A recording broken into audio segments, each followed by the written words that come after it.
At ngayon, Jules, pag-uusapan natin ang pagpapaigting ng Bureau of Customs dito nga sa di umano'y kaso ng rice smuggling.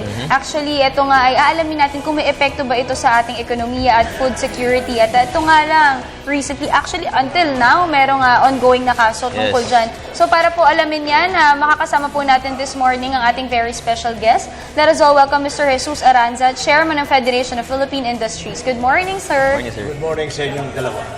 Sir, umpisahan na natin agad, no? Smuggled rice. Ano po ba nga pwedeng maging epekto nito sa ating ekonomiya at food security? Ang rice kasi na in-import ngayon ay hindi lamang nakakasira sa farmers, kung hindi, nagkakaroon ng kartel. Parang ginajack up nila ang price upang sa ganun presyo sila ng mataas. Kaya nagreklamo ang ating taong bayan sapagkat ang tax yan 50%. Okay. Eh kung in-smuggle ko after establishing yung mataas na presyo, eh di magbebenta ako, may 50% na kagad akong tubo. Okay. Di ba? So, kawawa talaga ang taong bayan at ang ating magsasaka. So, sir, ano pong direct effect nito sa ekonomiya natin? Well, ang effect niyan is ninanakawan mo ang pamahala ng pera. At pinapatay mo rin ang mga magsasaka. So, dalawa ang tama sa atin. Eh kung walang buwis na natatanggap ang ating bansa, sapagkat yung buwis sanang yun ang pwedeng igastos upang mapaigting natin ang production at maging self-sufficient ang ating bansa sa rice. So, using that fund for the improvement of the coconut, of the rice farmers. Eh pero wala tayo nun, sapagkat napupunta sa bulsa ng mga mandarambong. So, sir, maapektuhan rin po nito yung potential ng ating bansa na makapag-export po ng rice? Oo, sapagkat hindi nabibigyan ng karampatang atensyon ng ating magsasaka. Kaya ang suggestion nga namin, gobyerno na mag-import upang sa ganun, mababalance ang NFA kung ano ang halaga ng i-importin nila at ano ang volume upang sa ganun hindi naman masira ang ating mga magsasaka. Mababalance sila to a point na magkakaroon ng self-sufficiency ang ating mga magsasaka. Sir, ano ba talaga yung pinaka-problema ng rice smuggling na dapat nating tutukan na ang tagal-tagal na rin, Jules, na hindi matutukan na parang paulit-ulit siyang nangyayari. So ano po ba dapat sa ngayon ang ating prioridad tungkol dito? Ang unang-una, ang prioridad talaga is maging self-sufficient tayo sa rice. At yan ay dapat magampanan ng Department of Agriculture. No? Okay. At ginagawa naman ng butihing secretary, ang sa pangkalahatang smuggling, nandyan ang smuggling ng bakal, smuggling ng tela. Alam mo ba na pati raw materials ng ice cream, ini-smuggle na ngayon? Grabe naman. Ini-smuggle yan. So, yung pangkalahatang smuggling, ang dinudulot yan sa atin ay tatlo. Para bang triple whammy yan. No? Ang una is, ninanakawan ang ating gobyerno. Alam mo ba kung magkano nawawala sa ating pamalaan? Ang nawawala is sa pagtataya namin, is na sa 9 years, 2001 to 2010, kanyan, ang nawala sa atin, mga 1.3 trillion. Di hamak yung mga pidak-pidak na pinag-uusapan natin. No? Halos national budget na. Oo. Ngayon, yun ang nawawala. Ngayon, sino ang nagdurusa? Ang pamahalaan. Pangalawa, yung mga lehitimong kumpanya na kukumpetensya, sapagkat hindi sila nagbabayad ng buwis, they can unfairly compete with the local industries. Example ko ang tire companies. Dati may 6 tayo. Ngayon, isa na lang ang naiwan. So, ilan ang nawala ng trabahong Pilipino? Marami rin. So, they dislocate labor force, they kill local industries, at they kill also the government. Alright. Sir, gaya po na nabanggit ni Dayan kanina, no, na halos pa ulit-ulit na po yung kaso ng rice smuggling. Pero base po sa inyong grupo po, sir, meron po ba tayong datos kung gaano na po ba katagal na nagaganap ng rice smuggling sa ating bansa? Pero nag-umpisang talamak yan noong pinayagang mag-import ang mga kooperatiba, sapagkat yung mga kooperatiba ng farmers nagamit nitong mga mandarambong na mga financier. Ginamit sila. Pero ang ibinibigay lang ata sa farmers ay mga 5 pesos per sack. Grabe. Samantalang sila, kinuha na nilang napakalaki na halaga. No? Masusupo yan. Tatlo lang parte ang sa smuggling. Ano? Tatlong parte yan. Ang importer, ang broker, at saka yung Isa dyan ang hindi pumayag, walang smuggling. So, it's so obvious. Kung ang custom humigpit ay walang smuggling yan. Alright. Sir, eto, nabanggit nyo kanina, isa sa solusyon natin against rice smuggling ay yung pagiging self-sufficient. Pero bukod po ba dito, paano po ba masusugpo ng national government o malalabanan ang rice smuggling? Sabi ko nga, gobyerno lang mag-import. Huwag na yung mga pribadong sektor. So, through this talagang malalabanan natin ang rice The government can use Philippine International Trading Corporation. It's a government. At yan ang nagtitingin ng balance of trade. Pwedeng parang barter system. So, gobyerno lang ang mag-import. At saka, ang pagbebenta, dapat hindi kasama sa nagbebenta ng commercial rice. Alam niyo kung bakit?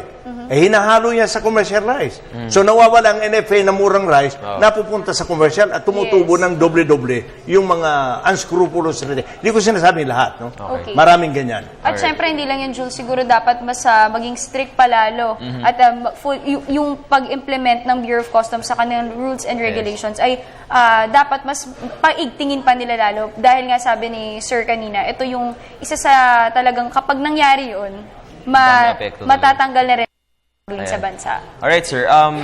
Alam naman po natin na marami po mandated agencies na nakatalaga para tutukan itong issue na to. Pero sir, meron po bang magagawa, siyempre mga boss natin, bilang mamamayan, paano po nila mababantayan itong rice smuggling? Alam mo, isa lang yan eh. Sabi namin, bumili ka ng locally produced products. Buy Pinoy, buy local. Yun ang linons ng Federation of Philippine Industries kasama ang Federation of Filipino-Chinese Chamber of Commerce. Kahapon nag-meeting lang kami. Papaigtingin namin yon.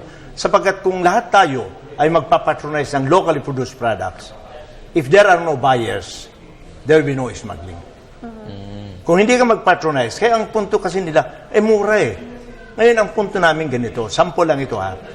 Kung ikaw ba ang kapatid mo o nanay mo o tatay mo ay nagtatrabaho sa tire companies, yung mga noong nawala, kahit anong mura ang mabibili mo, kung wala ka ng hanap buhay, wala ka pambili. Yes. So it start with that. Okay. So hanggat hindi pa dumating yun, handa na natin. So let us patronize locally produced, let us keep watch.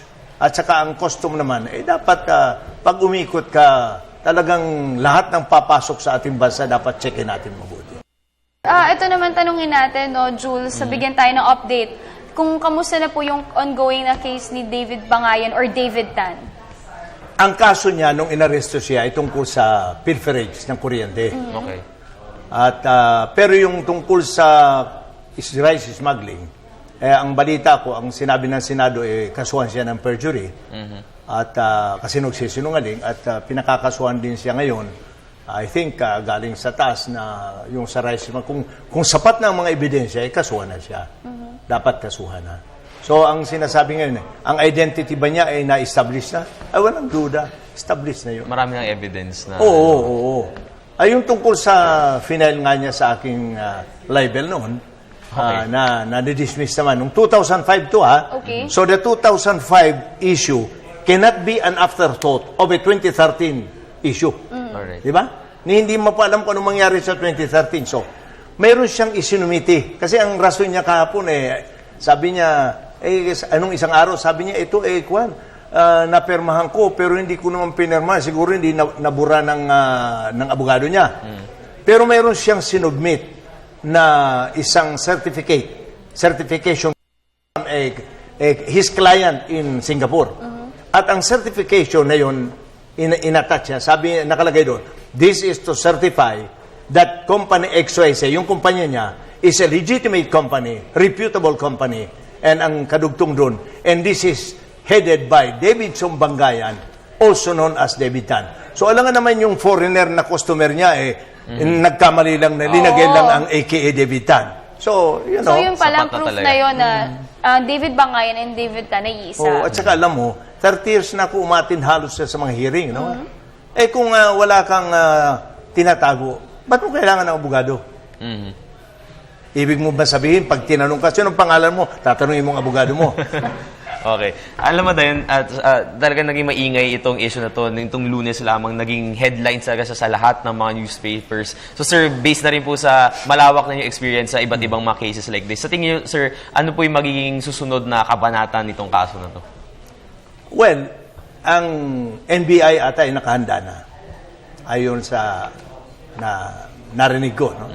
So, hintayin natin pag na-file yan. At pag na-file yan, baka maglabasan kung sino man ang mga nasa likod niyan. So possible, sir, na marami mga... Hindi yan nag-act ng solo. Okay. Alright, siguro at this point, since ang dami nating natutunan, Jules, about itong sa kaso, pati sa rice smuggling, tanungin na rin natin, siguro pang huli kay Sir, kung ano-ano pa po ba yung ibang mga nasasmuggle sa bansa o nagiging cause ng problema bukod sa kanin? Ay, lahat yan. Kung anong gusto mo, smuggle nila yan. Meron, kaya po yan. Meron yan. Ano pong Pati pumapangalawa? ukay-ukay. Ang Yes. ukay-ukay Naku, ay... pati ukay-ukay. Mga tsokolate. Ang ukay-ukay, may batas dyan na binabawal yan. Republic Act 4653. 1966 pa, pero ba't hindi na nawawala? Ngayon ko lang Kaya, nalaman ng ukay-ukay rin Oh, pala. bawal Ang dami yan. yan eh. It's Ang prohibited. dami. Ang dahilan kung bakit bawal, sapagkat ang pinapangalagaan ng dignidad ng ating bansa at ang health. Kasi baka may mga dalang sakit Yes. yan. No? Pero kung pagbibigyan niyo ako, gusto ko lang mag-appeal sa mga smuggler. Sana, nagkaman na kayo ng maraming pera, pwede na niyong hinto yan. At tulungan na natin ang bansa natin sapagkat kawawang ating magsasaka, ang ating mga manggagawa, kung ganun pa rin ang kalakaran dito sa ating bansa. Tama na siguro. Sabi nga nila, enough is enough. Yes. Siguro naman na tama, I totally Sir Jess, no? I think it's the right time na i-push na natin, na gawin na natin yung own part natin, makipag-cooperate na tayo and participate sa government para naman tumaas na rin yung, hindi lang ating ekonomiya, di ba? Parang maging maunlad na rin yung ating bansa at magtulong-tulong po tayong lahat, lalo na dun sa mga boss natin. Pag may nakita tayo na hindi magandang pangyayari, kayang-kaya nila to of course, i-report sa kung sino man yung dapat umaksyon para sa mga nangyayaring kasamaan, 'di ba? So, I think ito na yung panahon para magtulong-tulong po tayong lahat. So sabi nga Dayan, di ba, it's a shared responsibility. Hindi lamang gobyerno ang kikilos dyan, kundi tayo rin mismo bilang mga mamamayan ng ating bansa. Alright, thank you so much for joining us this morning. That was Mr. Jesus Aranza, Chairman po ng Federation of Philippine Industries.